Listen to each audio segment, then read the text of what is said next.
Hi, folks. Welcome to the NARUC Center for Partnerships and Innovation webinar today on regulatory innovation stakeholder involvement. We will begin the webinar promptly at the top of the hour in about 1 minute.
Hi, everyone. This is Danielle Sass-Burnett with NARUC Center for Partnerships and Innovation.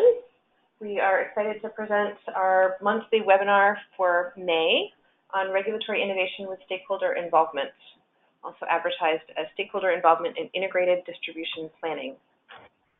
Today, the webinar will be moderated by Wally Nixon from the Arkansas Public Service Commission, and we have a great set of speakers who have been working on a really exciting project in Washington, D.C., the MEDSIS project that they'll talk to you about. For the webinar today, this is being recorded. It will be made available on the NARUC website at the conclusion of the webinar. And we invite you to submit questions at any time through the chat box on the right-hand side of your screen. We will pause for questions after each speaker, and there will also be an opportunity for questions at the end. You can also raise your hand if you'd like virtually, and we will be able to unmute you so you can ask your question verbally if you prefer. With that, I'll turn things over to Wally Nixon, who is a managing attorney in the Arkansas Public Service Commission, vice chair of NARUC's Energy Resources and Environment Committee, and also a member of the NARUC NASIO Task Force on Comprehensive Electricity Planning. Thank you so much for being here with us, Wally. Thank you very much. Just make it clear that I represent the Arkansas commissioners. I work for the commissioners' staff, and I am speaking basically for myself, today, not stating that anything on behalf of my commissioners. We have 3 speakers today. I guess I should give you a brief introduction of who each of them is, and then we will proceed. Our first speaker is Sharon Allen, who's currently the Chief Innovation Officer at SEPA, the Smart Electric Power Alliance in Washington, where she advises industry on unlocking value streams through innovation, technology, and strategy execution. In her more than 30-year career, she has advised and coached Fortune 100 companies, private equity companies, venture-backed companies, as well as worked closely with the U.S. Department of Energy, U.S. National Institute of Standards and Technology, and many of the U.S. national laboratories to address the transformation of the energy sector. Our second speaker is Susan Mora, who is Director of Utility Initiatives for Exelon. Susan provides strategic policy coordination, analysis, and project management to Exelon's 6 utilities: ComEd, Pico, Baltimore Gas and Electric, Atlantic City Electric, Delmarva, and Pepco. Susan also supports Exelon with external stakeholders, policymakers, trade associations, and outreach campaigns. Issues of particular focus include electric vehicle infrastructure, renewable and microgrid integration, storage, security and resilience, and rate design. And our third speaker is Neza Shelley, who joined the Public Service Commission of the District of Columbia in 2013 and currently serves as an attorney advisor in the Office of the General Counsel. Neza has led the Commission's grid modernization initiative called MEDSIS, which I'm sure they will all talk about, which stands for Modernizing the Energy Delivery System for Increased Sustainability. She's done that since 2016, overseeing the development of the MEDSIS staff report and vision, coordinating the stakeholder engagement process, and serving as the liaison between the Commission and Smart Energy Power Alliance, the MEDSIS Working Group Facilitator.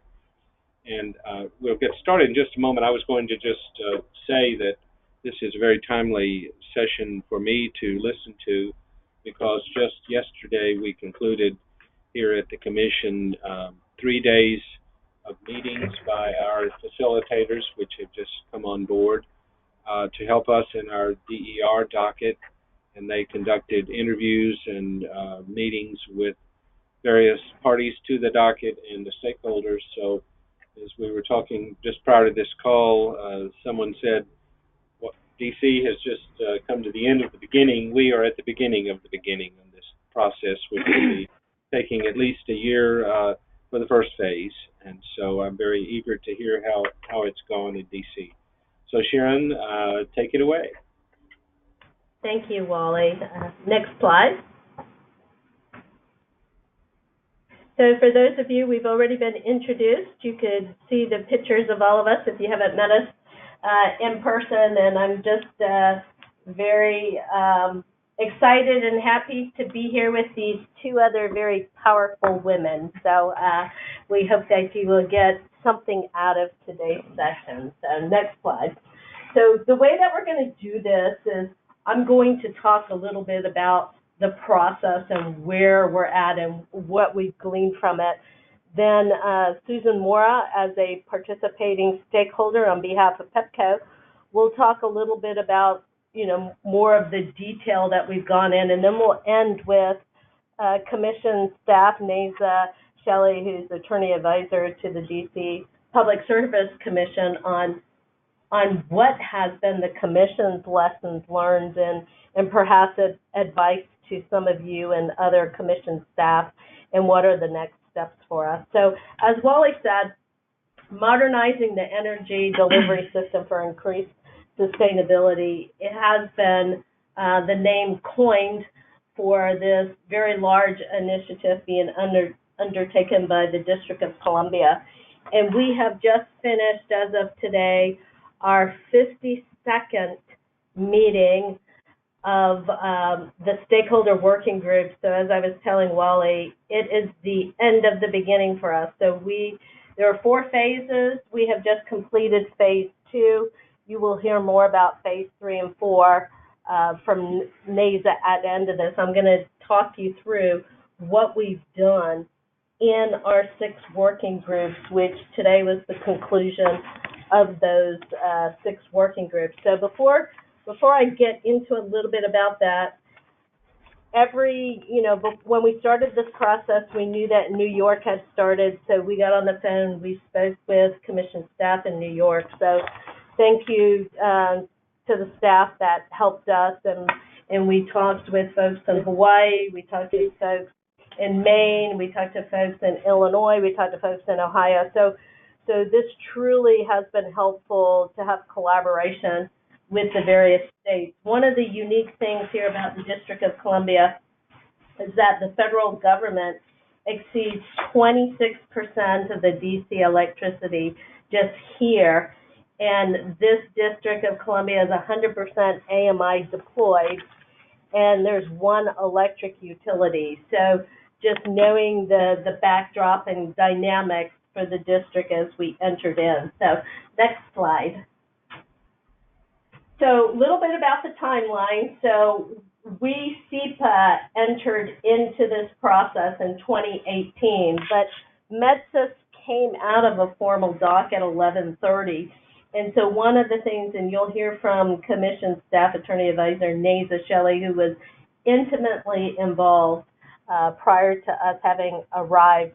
The one thing that the Commission staff did, and I would emphasize was extremely helpful to us through this process, is they had a concrete vision statement, and that was that the District of Columbia's modern energy delivery system must be sustainable, well-planned, encourage distributed energy resources, preserve the financial health of the energy distribution utilities in a manner that results in energy delivery system that is safe, reliable, secure, affordable, interactive, and non-discriminatory. And we took those 7 principles: sustainable, well-planned, safe and reliable, secure, affordable, interactive, and non-discriminatory. And they were our guide through this entire process, to the point that we even brainstormed, and for those of you that want to get into the detail, our reports are all available. We talked about PIMs that could be around each of those principles. Our output from this process has resulted in recommendations to the Commission, and we've taken every recommendation and done spider charts on how, against each one of those principles, the recommendations align. So I would tell you the vision statement and the principle work that was done in 2017, we built upon it, and it became the foundation. We started the stakeholder process in August of 2018, and we are now concluding. For those of you on the phone, our final report is due to the Commission on May 31st, at which time the commissioners of the District of Columbia have verbally indicated that within 60 days they will put out orders based upon the recommendations that are coming out of this group. So you are getting sort of a snippet hot off the press. Our final report will be due. It will be publicly available. And so what I'm going to talk to you about, next slide, is a little bit about the 6 working groups and how we structured. So one of the things a lot of people, when they do public stakeholder meetings, I don't think any of these would surprise you that you want full transparency, you want it to be stakeholder driven, you want it to have actionable outputs, and you do want engagement. But what we did that might be a little bit different than some of the other states that we have talked to, in terms of full transparency, not only was every single meeting recorded and available and posted in the repository for all interested stakeholders, we took detailed meeting minutes. So if there's a particular topic like, should a utility own behind the meter storage, front of the meter storage, different assets, or what data do developers need to plan for solar, we have documented meeting minutes that will list advocacy group, companies by name, the energy office for the district, their position. Every one of our meeting minutes were not done with Chatham House rules. They were not done with high-level bullets. Every meeting was documented with company and position statements. So for those of you who have not started your process, there is a lot of information that would be available to you that would give you a sense of perhaps some of the areas of consensus and areas not of consensus. So in terms of full transparency, we have the voice recordings of our meetings. We have heavily documented meeting minutes. We captured every email among our stakeholders through the process on discussions. We have all interim work products, and they are all out there in a repository that can be accessed for any of you who are on the phone that might strike an interest with. In terms of stakeholder-driven, the way the process here in DC worked is that we, SEPA, were the facilitators. However, the recommendations down to the precise wording and positions of every company against those recommendations and the actions that we have come out with is not the thought of us, the consultant, but truly came from the stakeholders, which has not been without a fair amount of time and effort to arrive at that. All our outputs and recommendations, we in our final document will be 32 recommendations to the DC Commission and 10 learnings. And the difference between a recommendation and a learning is that our recommendations are all actionable, and they got to a level of specificity from the stakeholders that we believe the commission staff can then decide to issue an order on or not. The learnings, there was a fair amount of detail that went into learnings, but in the time that we had, we didn't fully get those across the line, but there's enough work there that the commission still could leverage to make a decision. Of the engagement we had, as of today, we've had over 240 registered interested parties on any given month. For all 6 working groups, we had over 100. So we were quite surprised at the level of engagement, and over the course of 9 months, the sustained engagement. Next slide. Next slide. This gives you kind of a feel for the diversity. So the perhaps largest number of participants outside our utility, which was Pepco, was solution providers and consultants, but we had a fair amount of customer and environmental advocacy, and we had government, so we had pretty good diversity of those various stakeholders who participated. And you can see the bar charts to the right that show you by working group how many participants we had each month. The one thing to note about the level of participation, you could participate in one working group or you could participate in all 6. And the majority of our stakeholders, 56%, participated in multiple working groups. We had 19% that participated in all 6 working groups. So that should give you a feel there was a level of high interest and high engagement. Next slide. So what were the 6 working groups? We had data, access, and information alignment, non-wires alternatives to grid investments, rate design, customer impact, microgrids, and pilots. And as I mentioned, we have 32 recommendations coming out of there.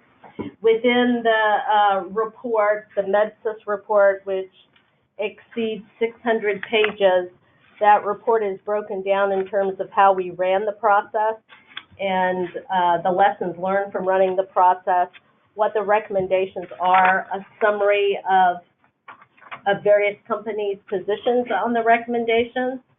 And there is a fair amount of meat and detail into those actionable recommendations. You're going to hear further from Susan Mora around planning and how that started and how that ended as a recommendation. That will be one of the 32 recommendations that will be coming out in our report in the next 10 days.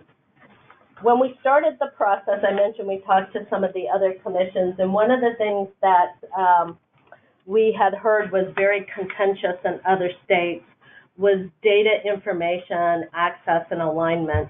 So we were a little bit skittish and we were a little concerned when we started that group because we'd already announced the group, and then we did the calls and heard how in some states it was almost like a goose chase. But that turned out to be a very productive working group, and I think having talked to the other state commissions, what we did is most of these meetings were set up not as presentation. We did surveys, we did hands-on working. So with data access and information, we had heard from various stakeholders, information wasn't available from the utility, DC was behind, we didn't have certain, and so we as the facilitators asked people, tell us everything, tell us what data you need to be able to transition the district and why you need that data so we can understand the context. And we created a big old table, and then we had Pepco go and tell us what information they made available and didn't. And it turned out a lot of the information was available, and many of the stakeholders just didn't know. But there's things that also came out of it, and how can we make data easier to access. So my case in point is we didn't just do education. We ended up with every meeting had hands-on structured, and through the process, there was a lot of myth busting. Coming into, at least within this district, there was a lot of pent-up frustration. There was a lot of distrust among stakeholders, and the way that we dealt with that is by getting people to put their issues on the table so we could talk about it, as opposed to having people with presentations and sound bites. So there's a lot of detail in the report. Without going on, I'm happy at a later date to point you in direction of the report. Any one of us would be happy to take you through the recommendations. You can see a draft version of them, but the final ones will be May 31st. I am going to, next slide, transition it over to Susan, who's going to take us through as a participant. Just to end, our draft was released May 8th. Our final version is due on May 31st. There are 32 recommendations by which the commission here can act. We have given them specific recommendations that are actionable. We give them a sense of sequencing as to how the recommendations can be sequenced. We've given them an alignment for every recommendation against the MEDSIS principles, and we've given them various stakeholder positions on those recommendations. So look out for it. There's an open town hall meeting June 13th, and there will be a ruling by this commission probably sometime late July. So, we're going to take questions. So are there any questions anyone has? And then we will transition to Susan around some of the things that we did in planning.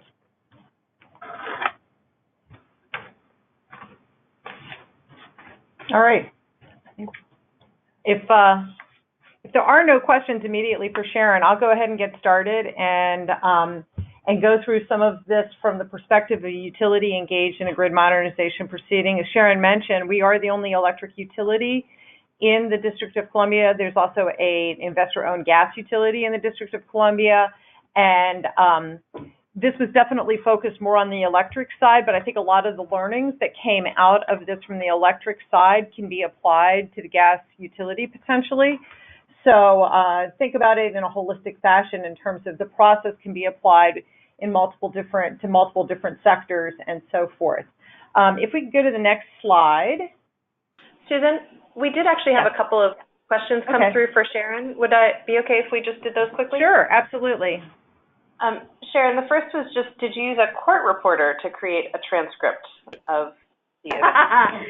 No, we had 4 SEPA people in the room, and so we had the person who was trying to do the exercise, the person who was facilitating, and then 2 of us would be capturing the statements. And because we had recordings, if there was ever any confusion when we transcribed those meeting minutes to post up to, we posted every meeting minute within a week of having conducted all 6 meetings, so that a stakeholder, if they felt like we captured what they said incorrectly, they had the ability for us to then correct it. So everything was posted as draft first, then finalized. But no, we did not have court recorders. Great, thank you. Quite an effort. The one other question that came through was, how did you publicize the effort to invite stakeholders? That's a great question. We, SEPA, used our contact database of over 50,000 different contacts we had in our database. The DCPSC posted it out on their website. We leveraged social media between the DCPSC and CPI to make different parties aware. So we utilize not only CPI's contact database, but the current commission's process. Wonderful, thank you. Take it away, Susan. Okay, why don't we go to the next slide? I think this one snuck in here a little bit. So as I was saying, Pepco is the only electric utility in the District of Columbia. This is a deregulated market, so we don't own any generation for the purpose of retail sale. DC has very ambitious goals for DER penetration. A lot of the issues that I think were causing people frustration were around the tension between these very ambitious goals for DER in the district and just some geographical and challenges to siting generation in a incredibly densely populated city that doesn't have a whole lot of open space left for large solar and wind projects and such. So a lot of the issues that you're going to hear that came up in the MEDSIS process are related to DER integration. But one of the things that was important to us as the utility is, you know, we're driven by more than just a commitment to delivering on policy goals or environmental goals. We have to remain, you know, reliable. We keep the system reliable, keep it affordable, make sure that the advances that are being made for some are contextually appropriate, you know, for all of our customers, all the citizens in the district. And so we chose to participate in all 6 of the working groups. I want to emphasize that, you know, even though I'm going to be going through the particular model of what we did in the planning, the NWA working group, which then became as much about distribution system planning as it did about the actual NWAs that would be employed in potentially that planning process. Even though I'm going to go through that one because I think it gives a really interesting model of how to do this kind of engagement, and I think it's relevant for the NARUC-NASIO Joint Task Force that's looking at system planning. We were very interested in some of the outcomes of all of the 6 working groups. And just to touch on some, one of the things, you know, Sharon talked a bit about data. I'll emphasize that one of the things that I thought was really meaningful from a utility perspective that came out of the data was there was a validation of the need for third parties to, yes, access system level data, access customer data, but there was also a validation of consensus around the fact that those third parties should be held to the same security and privacy standards that the utility maintains.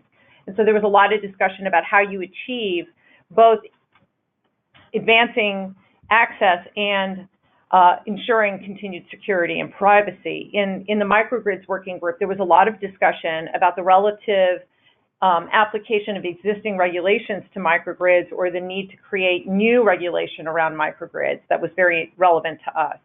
In the rates group, there was a lot of discussion around different types of rate designs that could be used to advance DER, but there was also, you know, I would not call it a rate design, but the idea of, you know, PBR as a way to incent utility behavior that would bring it more in alignment with the policy goals of the district. So there was a lot of conversation about PBR and multi-year rate plans and so forth. In the customer space, there was, again, discussion about how to contextualize this for underserved communities. And so that came up with a lot of robust conversations about how do we make sure that someone is serving those communities with DERs, even if they're not necessarily an obvious profit-driven opportunity. So, you know, we were very interested in all 6 of the working groups and participated in all of them.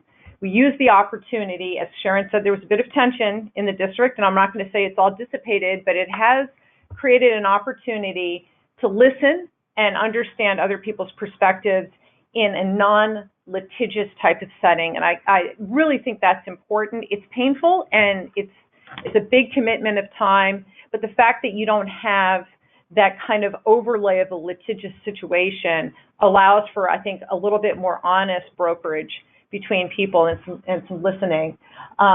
We wanted to share the perspective on how these different goals that the district had put forward, how we understood the tensions between some of these, sustainable and affordable, interactive and secure, well-planned versus non-discriminatory, you know, which we took to understand that the system was available for people other than the utility to participate as producers and so forth. So we wanted to have an opportunity to use this to present those ideas.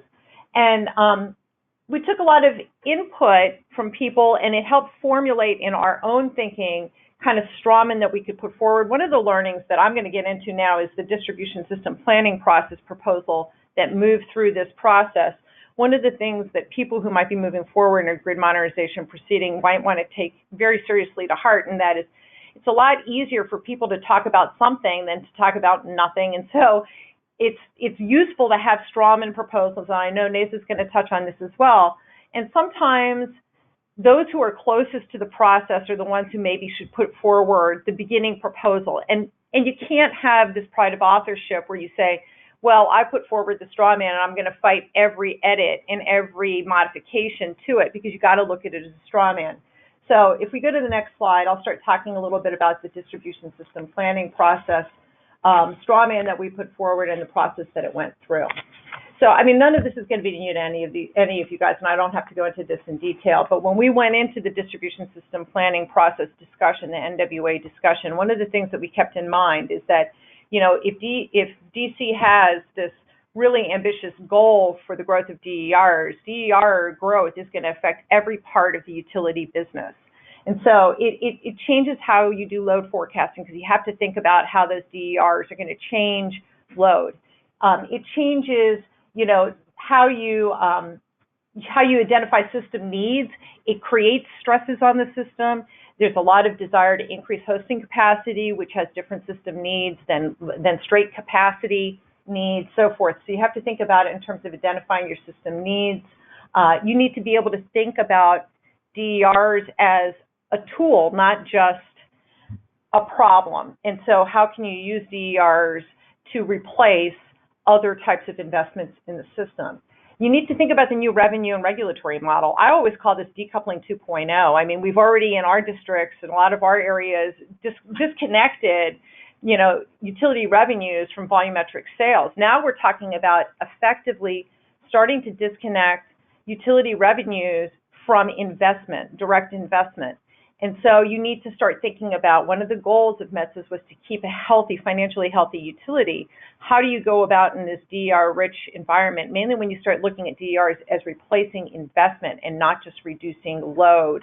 What is that decoupling 2.0 that you need to think about? And it is things like performance-based regulation and PIMs and earning on savings, earning on contracts, earning on services, so forth.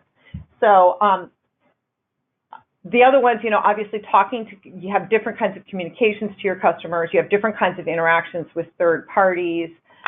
You have to think about what DERs are going to mean for the security and of the system. And even though they can advance system reliability, they do make it more complex.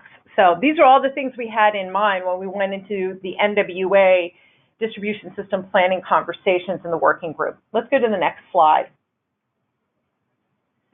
So our approach when we were thinking about, as a utility, going into a DSP conversation, and, you know, again, we're deregulated. This is distribution only. If you look at it, a lot of people like to put forward examples like California for NWAs.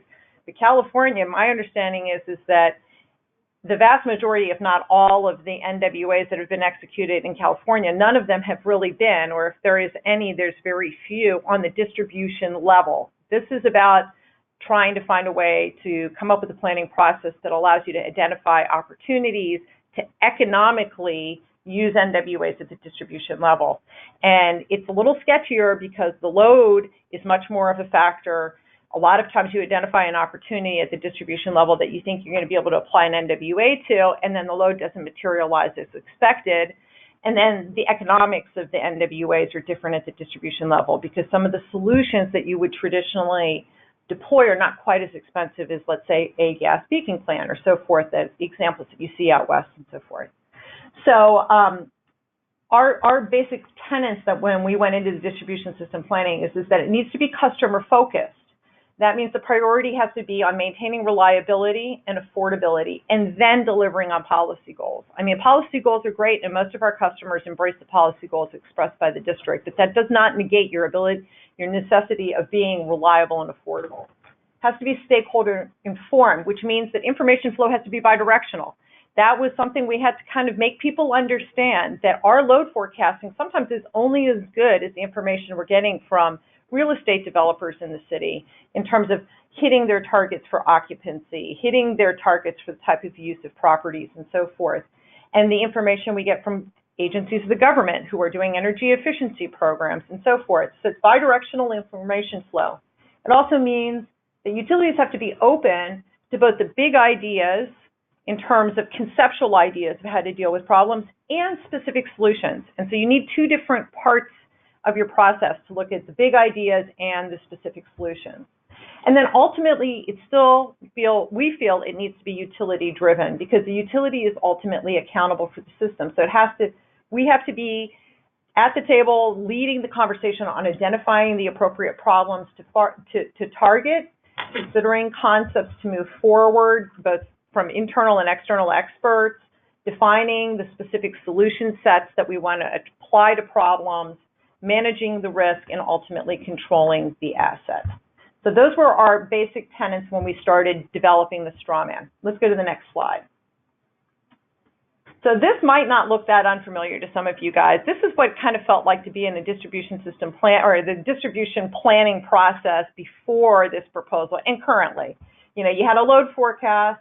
This came up with your distribution system capability analysis, where you identified where your needs were. You came up with system recommendations. Those system recommendations informed a capital budget. You released the capital budget to the commission, the general public, and there was, I mean, now it's a green explosion. It used to be a red explosion. People totally tone it down because it looked a little too violent, but it was pretty strong reaction. So this is what the system looked like before, and what this ended up creating was a lot of headache for a lot of people. It created significant delays in our ability to move forward on investments. So we were identifying things that had in-service dates, needed to be, 4 or 5 years out, and we're finding that we were coming right up against the line on making investments because people were questioning the load forecast. And then if we got through that, then they were questioning the solution selection process. So we thought there was definitely benefit in finding a way to take input earlier in the process in a manageable way, so that we could make sure that that we moved through the process consistently with stakeholder input, and also we're able to focus people not on every project that ever got out there or ended up in the capital budget, but on the ones that were going to be the best candidates for an NWA. So let's go to the next slide. So this is kind of where we came out, and this is the straw man that we put forward. I must say, this went through a couple of iterations. We first came forward in December with our first proposal, which was not quite this complete. During that proposal had been vetted internally. It reflected kind of our principles. It reflected our current planning process and offered opportunities for limited stakeholder engagement. We came forward with that proposal in December and used the working group process to put it on the table. And we got a lot of good feedback. We got feedback that, hey, this is actually already progress. This is great. If Pepco is willing to do this, we see maybe they are willing to move forward. And then we got some areas where people expressed some concerns. And we said, okay, we're going to take all of that. And we spent the month of January actually engaging one-on-one with some of the key stakeholders who had expressed concerns during that December meeting. And we went through the process, and it stopped being our straw man. We were taking the input we got during the working group meeting. We were taking some coaching from SEPA, from what they'd heard, because they could hear it maybe a little bit less personally than we did. And then we had those one-on-one interactions with key stakeholders. And we evolved the system planning process that we put forward into what you've seen here, which is what was put forward in February. So I am not going to go through all of these steps. I just want to kind of some of the color is kind of weird here. The yellow boxes are utility alone activities in terms of releasing reports that then initiate the blue boxes, which are stakeholder activities. And then it says joint activities are orange, it should be green. The two joint activities are at the beginning and the end. So what we would envision is holding 3 workshops in the second half of this year with the idea of launching this process on April 1st of 2020. There'd be 3 workshops that would be held this year where we would engage stakeholders again outside of the MEDSIS process, but we would engage them personally to figure out what do they think they need, how can they work with us to improve our load forecasting? Then another one on what information should we put into RFIs and RFPs for NWAs to make them actionable for people who want to come up with either big ideas to put forward or specific RFP responses. And then a third workshop, helping people understand that when we are always trying to work with local providers, and those local providers may not have responded to RFPs in New York Rev or in California or so forth. We want to pre-educate them on what it means to respond to an NWA RFP, what that means from the perspective of getting the security that they're going to have to be able to assure, the performance guarantees that they're going to have to be able to attest to, and so forth. So those are workshops that we would do this year. In a nutshell, what would happen is that in the beginning of the process, that yellow box is that we would put out an RFI asking people to give us information about factors that may be affecting our load forecast that we either don't know about or that have changed. So this would go to real estate developers, DER developers, agencies of the government, and so forth. Give us information about historical programs or future-looking plans that would affect our load forecasting. Based on that information that would come in the blue box, we would issue a new report called a locational constraint report that would identify specific locations that were identifying capacity constraints that have in-service dates of 60 months or more. And then we would, at the same time as we issued that report, we would issue an RFI asking for ideas for how to solve those problems, either specifically or generally. Then people would respond in that blue box. Then based on that, the responses to those blue boxes, we would create RFPs.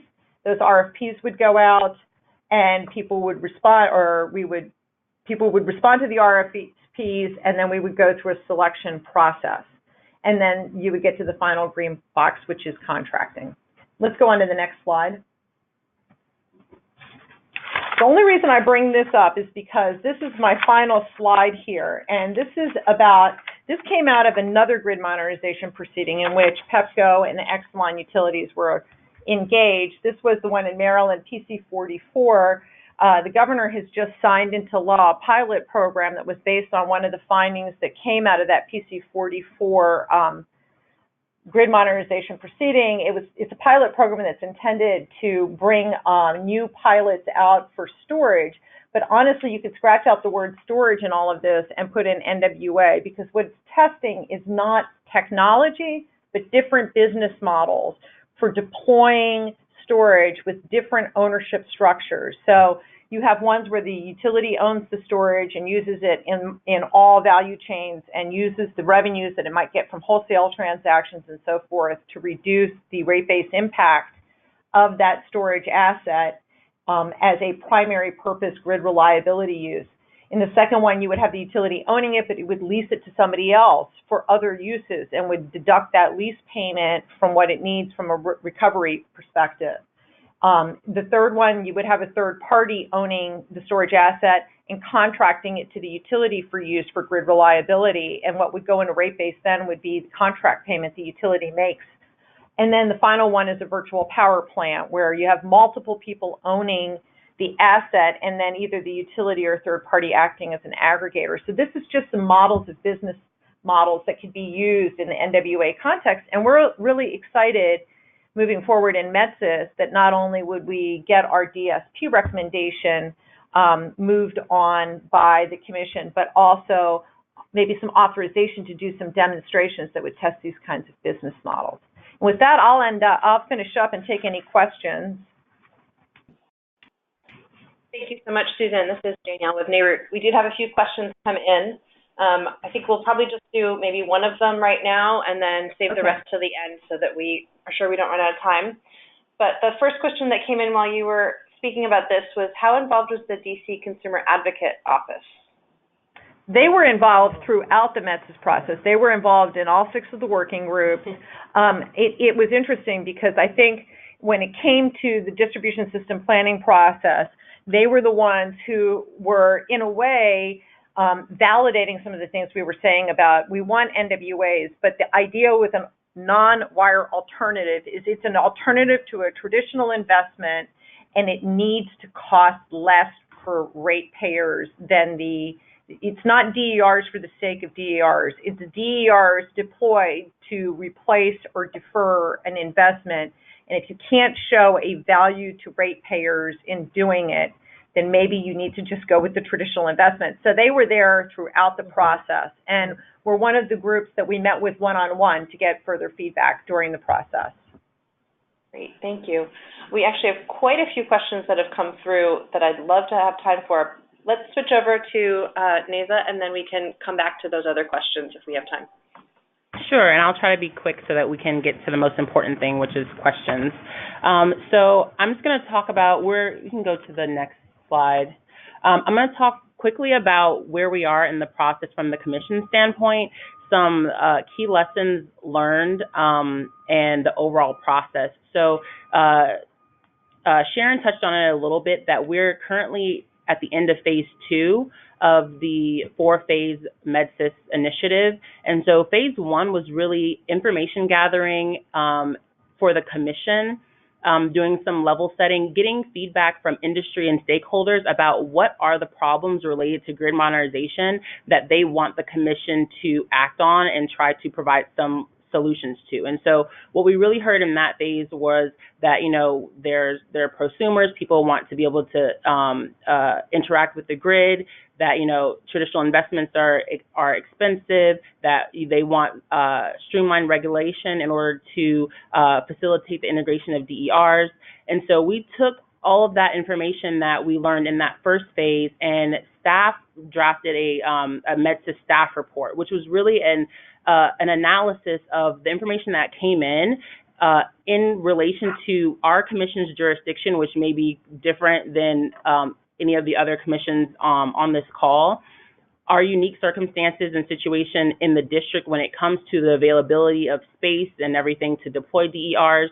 And we, out of that, staff asked some key questions related to microgrid regulation for multi-customer microgrids. And we also issued a host of proposed rules to help facilitate DR integration. So it was, at that time, we didn't even have definitions for some of these things, right? Because so we didn't have a definition of a microgrid. We didn't have a definition of advanced inverter, DER.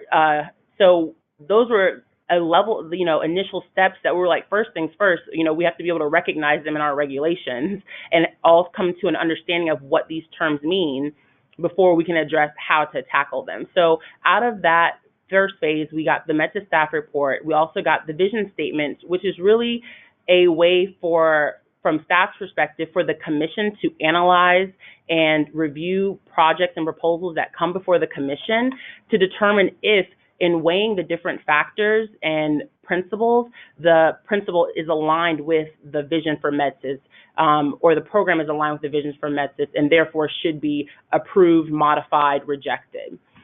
So after the vision statement was issued, as Sharon stated, we went into a full stakeholder engagement process, right? We have very engaged stakeholders in the district, and they wanted a process where they could provide their input and help influence the commission's decision-making on these topics that were of utmost importance to them. So the commission engaged in this year-long process that was really stakeholder-driven, right? And so I will get to some lesson learned in a few minutes, but the process was really stakeholder-driven, and we wanted the recommendations to come from the stakeholders so that we could factor that into decision-making moving forward. And for now, the next phase, the next step is that after the recommendations are submitted to the commission on May 31st, our commissioners have committed to turning around a decision or multiple decisions within 60 days of the report's filing. And so that's going to obviously be a huge undertaking for commission staff. As Sharon indicated, the report has 32 recommendations, I think 10 lessons, and it's just has a ton of information for the commission to consider. The commission did staff individual commission staff members on each working group. So each working group had a technical staff person that was detailed to their group in order to, throughout the entire process, keep an understanding of exactly what was going on, and also to be able to be a sounding board and answer any questions that stakeholders might have. And there'll be another lesson learned related to that. And so next, what we'll do is the report will be submitted, we'll issue a decision or multiple decisions, and then we'll enter phases 3 and 4 of the process. So those phases are actually going to run somewhat simultaneously. Phase 3 is really implementation of the working group recommendations that are not related to the implementation of the pilot project. So as an outcome of the Pepco Exelon merger in 2016, there's $21.5 million sitting in an escrow account designated to pilot projects that will advance grid modernization in the district and that will benefit district ratepayers. We're expecting, in the staff report, staff provided an initial guideline on how that pilot project money could be administered, how we would be able to accept RFPs, what types of projects, and we tasked the pilot project working group with finalizing those recommendations, finalizing the parameters and governance structure that would apply to the pilot project process, because we want it to be level playing field. We want stakeholders to have a clear understanding of how projects will be evaluated and how the money will be distributed. And we also want to have a clear understanding of what expectations we believe the pilots will produce for the district, because one of the key things is that we want them to have a tangible benefit for district ratepayers. So after the commission reviews the report and makes decisions on what's going to happen next in the pilot project process, that will be implemented pursuant to the implementation schedule that stakeholders have proposed in the draft report, which will be finalized on May 31st. I'm assuming with some tweaks and changes based on the commission's discretion. If we can go to the next slide. So this is an overview, a snapshot of the pilot project proposal. And so you just see this is the process that is in the current draft report on how the stakeholders are recommending the pilots are reviewed and approved for implementation in the district. And it would start with approving the pilot project topics with a call for papers. And then there would be an initial screening of those pilots that are submitted, balancing and reviewing them based on the MEDSIS principles to see, do they comport with the MEDSIS principles and should move forward. And there will be a scorecard that the working groups drafted that will be used to help review those projects. So as you can see, the next step would be that the selected we went through the scorecard. Then there would be an RFP screening and a release of the RFP. I'm sorry, I think I'm going in the wrong direction, backwards.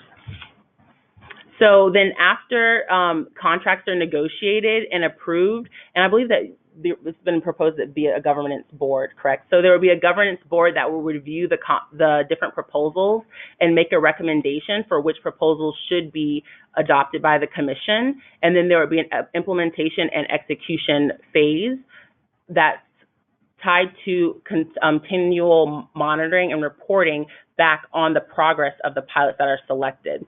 I think one of the things that the pilots are, the working groups recommended is that the distribution of the money to the pilots look at a diverse set of pilots. So looking at things that are, energy storage, solar, battery, making sure that the pilot project funds are kind of distributed across different types of projects, as well as potential papers and studies that could help glean additional information and lessons learned for the district.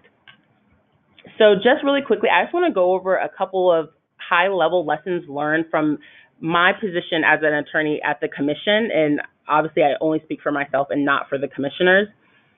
In preparing the RFP to allow for a facilitator in this process, the commission decided to have the recommendations come directly from the stakeholders. And I think that a better process would have been to allow the recommendations to come from the facilitator, with the stakeholders providing all the input, the process running the same way, but the end responsibility of the recommendations, the synthesis of the recommendations, and that final recommendation to be one that's proposed by the facilitator. And I'm going to explain why. That's mainly because we have attention of different organizations and groups in the district, and so it became difficult to actually get to consensus on recommendations, right? So we have all the recommendations have each stakeholder's position after the recommendation, and it came to the point where there was no quote unquote consensus for the recommendation. It just was a recommendation. And that may present some issues for the commission in its decision-making position versus allowing the stakeholder to hear all of the comments allowing the facilitator to hear all the comments from the stakeholders, synthesize that information with their expertise, and then submit a recommendation from the facilitator to the commission. The next thing I'll talk about as a lesson learned is something that Susan touched on, which is straw man proposals. There are stakeholders participating in this process, as as Sharon said, that are from all different backgrounds and have all different levels of information and knowledge when it comes to what the commission does, what the utility does, what the utility provides. And I think that in order to move the process along faster and actually have better outcomes, it's better to have actual tangible straw man proposals prepared for each of your working groups, right? The working groups need a jumping off point and something to refer back to in order to really make that concrete progress faster. And so without either the facilitator having straw man proposals, the commission staff, or allowing stakeholders to present their own straw man proposals for discussion, I think the process can stagnate. And then lastly, I would say that staff engagement in jurisdictions where that's permitted is very important. So in the district, we don't have a dual staff as many other jurisdictions have. We have our attorney advisors are also the same ones who are going to review the recommendations and draft the recommended order for the commissions, and we're the same ones that operate in contested cases. And so it was decided that the attorneys wouldn't be active participants in the working group process. And I think that in jurisdictions where you have dual staff, that to the extent that staff can be active participants sitting at the table, helping guide stakeholders, helping level set and, move the process forward, it's going to be instrumental for your initiatives to make sure that the outcomes of the process are really those concrete, actionable recommendations that the commission can decide upon and really move the process forward. And I think that that's all for me. And I will join in with Susan and Sharon for any questions that are remaining. Thank you so much. That was fairly fascinating. First, I want to turn to Wally and see if he wants to ask any questions. I did have just a few. I had one from the very beginning. Maybe everybody could comment a little bit. What kind of issues, if any, did you have from the various stakeholders, which are so diverse and numerous, concerning the disparity in resources they had to participate? Maybe everybody's located in D.C. and it's not hard to get there and you only have one utility, but I'm just curious whether that was an issue. Oh, well, it was more work for SEPA, but our meetings were in person, but we had go-to meetings for anybody remote. So we had to, whenever we crafted exercises, even if we had paper on boards where people were doing stuff, we had cameras on the paper, and we had to find an electronic way for all remote people to participate. So every one of our meetings, all 52, were done with remote participation. So, I'll just add that one of the things that was instrumental when we were selecting the facilitator, that I believe was very important, was the number of meetings the facilitator proposed to host in person. Because I think that we've all been in working groups, and I think that they're more, it's more productive when you can have in-person meetings versus a lot of them virtually. And so, we did have stakeholders express concerns about the disparity in actual resources. Some of the smaller energy providers or consumer advocacy groups saying, we don't have the same amount of resources and staff as the utilities to be able to attend all these meetings. And so it was very important to us that our facilitator, which SEPA did a great job, was to make sure that the process was transparent. Additionally, none of the working groups occurred at the same time. So SEPA made sure that each working group occurred at a different time period, so anyone who wanted to attend all of them could do so. They wouldn't be, two going on simultaneously. So we tried to do our best to really accommodate the stakeholders who have, less resources than others. Okay. And one other question is whether what level of participation did your actual commissioners have in terms of the education, the process, the meetings, observing, having personal staff represent them? Was there any of that going on, or were they staying back in the background? So the commissioners did not participate in the process, and along the lines of, Susan's comment about, not wanting to having a non-litigious feel, that's one of the reasons why attorney staff wasn't involved, and also the commissioners. We didn't want to stifle discussion amongst stakeholders. We really wanted them to feel like this was their process and their opportunity to put on the table their positions. And so we didn't have the commissioners participating. They did visit a number of working groups just to, introduce themselves and let the stakeholders know how much they appreciated their continued engagement in the process. And their personal staff did come to and were free to come to the meetings, but did not actively participate. Okay. Thank you. That's really all I had, I think. Do we have any other questions? Danielle, you may have some in writing, or other people. We did have quite a few chatted in. It is the top of the hour, so I expect that many people will need to drop off. But to our speakers, if you're able to stay on for a couple of more minutes, we're continuing to record, and we can record your answers so that other folks can get to them later, if you don't mind. Sure. And Danielle, this is Susan. I'd offer that if you have people who want to ask specifically about the distribution system planning process, I can take questions now, or if you want to share my my contact information, I'm fine with, contacting directly with people or responding to emails. Wonderful, thank you. And we are putting up as a final slide while we're talking information about upcoming webinars, and again, the recording for this webinar and previous ones are also all available on NARUC's website. There were actually about 2 questions for each of you. We can hit on them relatively quickly, and then we'll close out. Susan, since you mentioned that, there was a question about the granularity of the load forecasting that you conduct. Is it done by circuit level, or is it an aggregate forecasting method? Well, I'll tell you, I am not a forecaster, so I can't tell you right offhand what level of forecasting. I would assume that it's done at the circuit level, but mainly when we're talking about identifying things in terms of system needs at the circuit level. So, but that is just me making an assumption. So I would take that question and maybe take it back and get my forecasting people to let, give me an answer. Great. We can follow up on that by email then. Thank you. Okay. Sharon, there was a question about, given the collaborative nature and many different stakeholders, were there any issues you had to manage around proprietary, business-sensitive, confidential business information and data?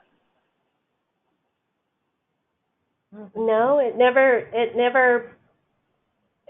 came up. When we talked about the types of data, some third parties wanted, let's say, out of Pepco's system from a security standpoint, we talked about what data, different PI data and things like that. But in terms of people sharing, I will say this. You know, one of the things that I observed during the conversations is that when we were talking about bidirectional information flow, where we were suggesting that our load forecast would be enhanced by getting more realistic information from DER developers of what the actual production on their DERs were and so forth, there was a lot of hesitation about sharing granular information from the DER developers back to the utility, and also in terms of responding to RFPs. So one of the things that I think, you know, we've talked about having the secured portal for having system data go to RFP respondents who are coming forward with solutions as NWAs, but I think that secured portal will have a bidirectional flow use in that I think some of the respondents to, let's say, our load impacting factors, RFI, where you have real estate developers and DER developers giving more granular information potentially back to the utility about the status of their projects and their targets for future development to put into our load forecasting. I think we're going to have to be able to offer them a degree of confidentiality on that information. I agree. So, we did talk about confidentiality of information, how we needed to handle that. But I maybe misunderstood the question. I thought the question was more like, were people afraid to speak up, or did people not want to speak up because of, you know, attribution? So maybe you can clarify what the question root was, because we didn't have. Yeah, there's no one scared in DC to speak up. We didn't have anybody with issues of speaking up there. If people disagreed or they didn't like anything about anything, whether it was the commission, an advocacy group, SEPA or Pepco, people were very free to speak up on what they did not like. Yeah. I think you both contributed to the answer and answered it adequately. Thank you. And then, Neza, there are two questions for you that'll be quick, I think. One was, who was on the governance board or, you know, oversight? Was it just commission staff? And then how many people served on each committee? Okay, so the governance board that I referenced is a part of the recommendation for how the pilot project process will proceed. So that will be in the final report submitted by SEPA to the commission. So that has not been reviewed by the commission or approved. I'm just saying that the latest draft that I saw for the pilot program process includes a governance board that consists of commission staff and stakeholders. And do you know what the mix is as far as, is it like OPC, the utility? Not the utility. Not the utility? Not the utility. Because they might bid on the pilot. Yeah, they might advisory. Yeah. Okay. Right. So, and then I think it would be whoever we hired to oversee and administer the pilot programs, representatives from the commission, and then our people's advocate. But in terms of the stakeholder the stakeholders. Mm-hmm. You were. Oh, right. And so in terms of our actual working group process, I was the liaison between SEPA and the commission. We had so I was able to attend all the working group meetings if I wanted to and if I had the time. We had one technical person from our Office of Technical people. Sorry. So we have, accountants, economists, engineers, and we had one person from that office attend each of the working groups consistently. And if they didn't attend, then I would attend in their place.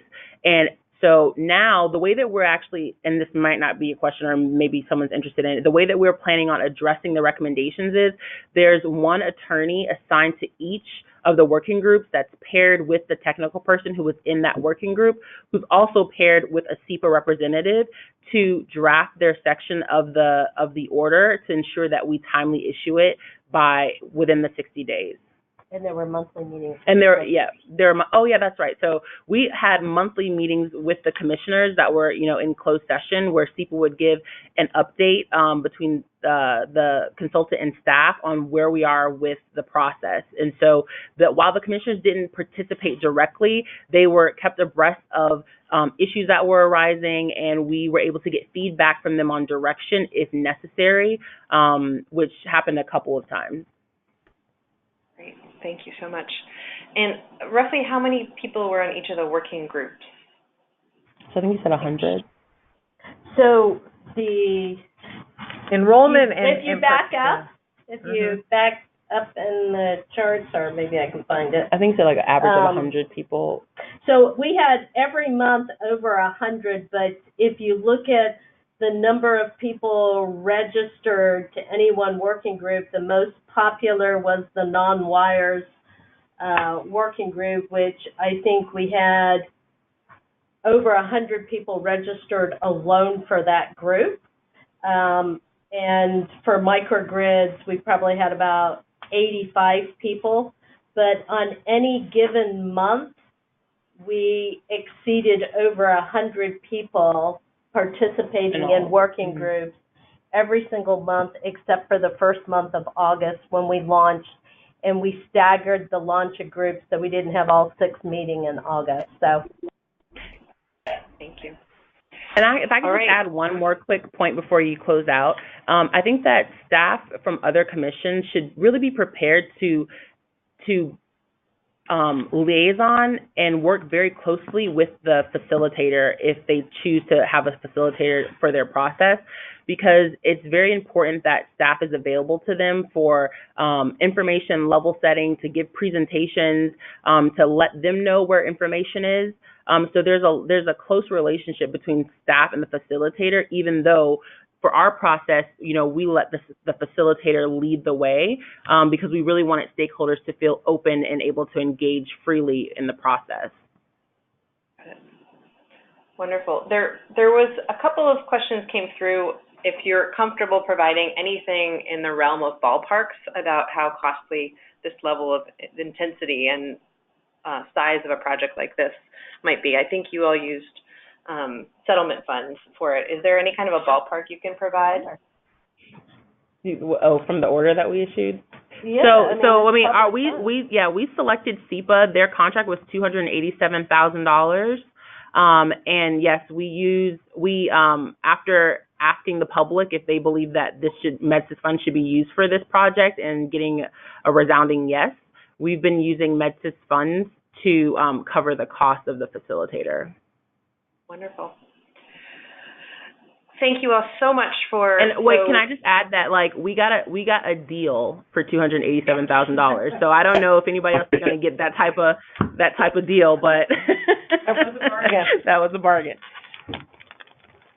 Could I ask one last question? I was wondering, I think about RTOs and ISOs have queues for resources, whether it's wind or solar, and eventually DERs. Are we seeing with you all in DC having a wires-only company, is there a queue going to develop out of this process for third parties to know, where all of this is coming? Is that dealt with in the NWA working group or somewhere along the line? Well, the distribution system planning process that's been put forward as a recommendation identifies specific locations where there's a need for some kind of a capacity solution, and DER could be deployed as part of that solution or for that solution in whole. I don't know if you're going to queue up, because to me at the distribution level, location is important. You can't deploy in another part of the city and have that resource used for a challenge on the other side of the city. So you need to be able to have locationally specific energy efficiency or demand response or solar on the rooftops on that particular circuit or feeder in order to deal with that circuit or feeder problem. And so to me, the idea of queuing up maybe works better when you're looking at a bulk power than at an individual distribution level challenge.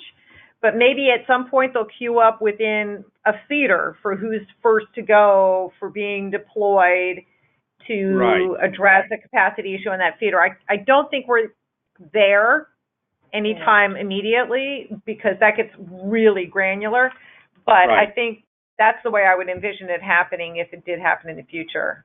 Okay, I'm just thinking maybe there will be some principles down the road on whether it's first come, first serve, or lottery, or whatever it might be. Okay, thank you very much. You're welcome. Thank you all so much for your time and your generosity in really sharing what happened, lessons learned, giving folks great insights into how you took this process so seriously and intensely. We're very excited that you were willing to share time with us, especially on today as you've reached the end of the beginning. And we wish you all the best in concluding this. We'll continue to watch for it. All of our folks who called in, thank you for sticking with us. We will post this recording imminently, and if there are any other questions, you are invited to follow up with the speakers directly or through NARUC. Have a great afternoon, everybody. Thank you.